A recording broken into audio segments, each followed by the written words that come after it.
Hey everybody, thanks for coming today. I am Richie Parsons. I'm Congressman McKinley's district director. I'm based out of Morgantown. Just so you guys know, we are opening up a Parkersburg office, and it will be open hopefully by May 2nd.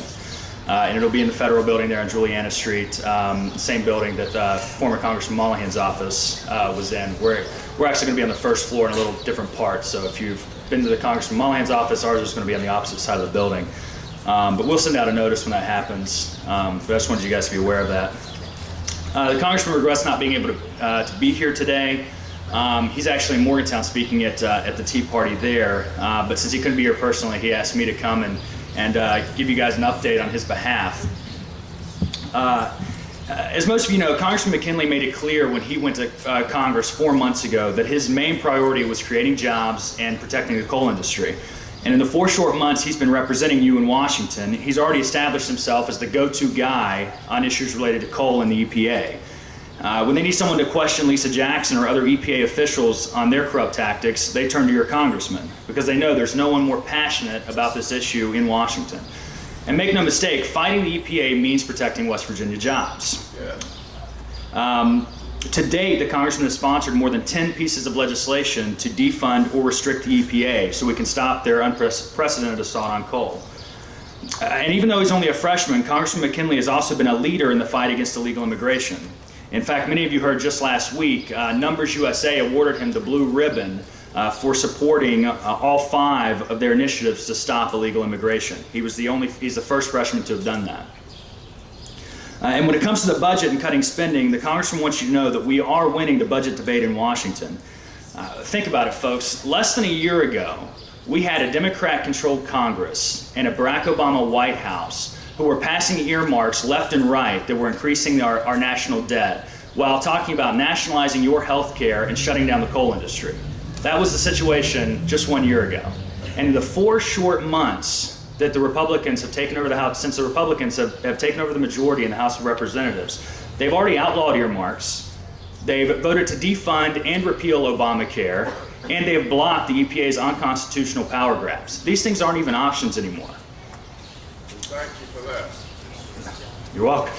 And while these are all positive things, the reality is that House Republicans only control 1/2 of 3 branches of government. And President Obama and Washington Democrats have blocked our attempts to cut spending every single step of the way. But thanks to the dedication and determination of solid conservatives like your Congressman, David McKinley, we are forcing Democrats to move in our direction. Because if you just look at the past few months, it's obvious that the Democrats are starting to follow our lead on spending. In January, you have Barack Obama in his State of the Union address advocating not cuts in spending, but a 5-year freeze in spending, which would have preserved the current debt-increasing spending levels. And then on February 3rd, you have Democrat Senate President Harry Reid calling $32 billion in cuts extreme and draconian.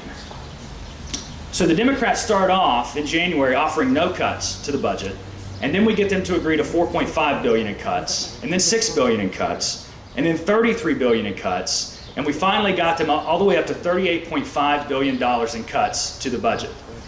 Think about it, folks. We just got a Democrat-controlled Senate and a Barack Obama White House to agree to the largest spending cut in history in terms of dollars. This vote not only cuts hundreds of billions of dollars from the budget over the next decade, it officially ends the stimulus binge, and it also forces the Senate to vote on the repeal of Obamacare. And it also forced the Senate to vote on defunding Planned Parenthood, which, by the way, they blocked yesterday by about a 4-vote margin. But we forced them to make that vote, and unfortunately they didn't vote our way. By the way, this bill also eliminates 4 of the Obama administration's czars, and it prohibits him from ever replacing them. So things are moving in the right direction. On this point, I want to make something clear, because I know several people have had some questions about the vote that took place last weekend on the $38.5 billion. And Congressman McKinley supported the $38.5 billion in cuts, not because he believed that was adequate, because we all know it's not, but because the alternative was a government shutdown that would have left our troops fighting in harm's way with no funding and no compensation. The Congressman did vote to forego his own salary in the event of a government shutdown. He also voted to keep funding the troops in the event of a government shutdown, but the Democrats in the Senate refused to agree to either of those provisions. So that left us with two choices: support $38.5 billion in cuts, which is still very significant, or leave our men and women overseas fighting in harm's way with no funding, no compensation. And there was not even a choice on that. We knew what we had to do. And that is why the congressman supported the $38.5 billion. I also want to mention the vote on Congressman Ryan's budget, because I know several have had questions about that. Let me make it clear, the congressman supports several of the initiatives in Congressman Ryan's budget. There are several good things in that bill. But there were two reasons specifically why he voted against it. One in particular is the fact that when he ran for office last year, he made one promise in particular, that he would vote to absolutely 100% defund and repeal Obamacare. And Congressman Ryan's budget, while it does a lot of great things and while it repeals most of Obamacare, it left the part in about the Medicare changes. And if the congressman would have supported that bill, he would have supported removing almost all of Obamacare, which is not what he promised. He promised he would repeal it all the way, and he wanted to keep that promise. So that is the main reason why he could not support the bill at this time. The second reason is because West Virginia has the highest population of Medicare recipients in the United States. And while Medicare does need to be looked at and does need to be changed in order to preserve it for future generations, this bill literally doubled the expenses for future retirees in order to receive that health care, and he could not justify that sort of cost increase for future retirees and seniors. So I wanted to make sure you guys understood his reasoning for the vote yesterday. And lastly, I just want to highlight some key legislation the congressman has co-sponsored in the 100 days he's been there.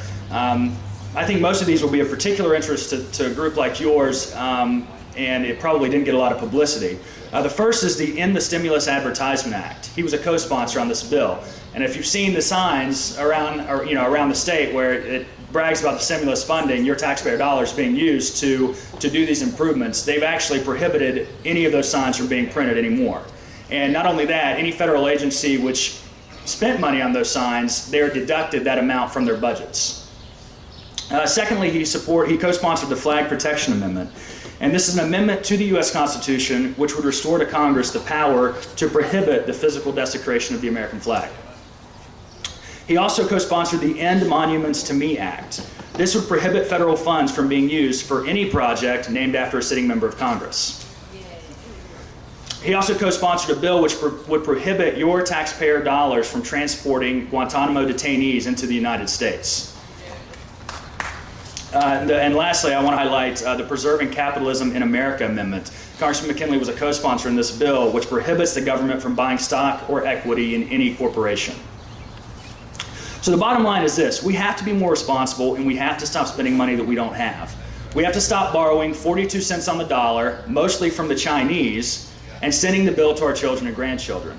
Yeah. And Congressman McKinley is committed to ensuring that this happens. And let me tell you that he is very appreciative of everything you guys are doing and Tea Parties across the state are doing to get this message out, that we have to change these things. And it's important to keep in mind, though, throughout all this, that we did not get into this mess overnight, and we're certainly not going to get out of it overnight. Right. But make no mistake, folks like you all over the country have dramatically changed the debate in Washington. Yes. You sent a message in November, and Congressman McKinley and the other Republicans in Congress are doing what you asked. We are changing business as usual in Washington. So please continue to reach out to our office with questions, comments, concerns. We are happy to hear from you. We want to know what you guys, what you guys think, what you need us to do.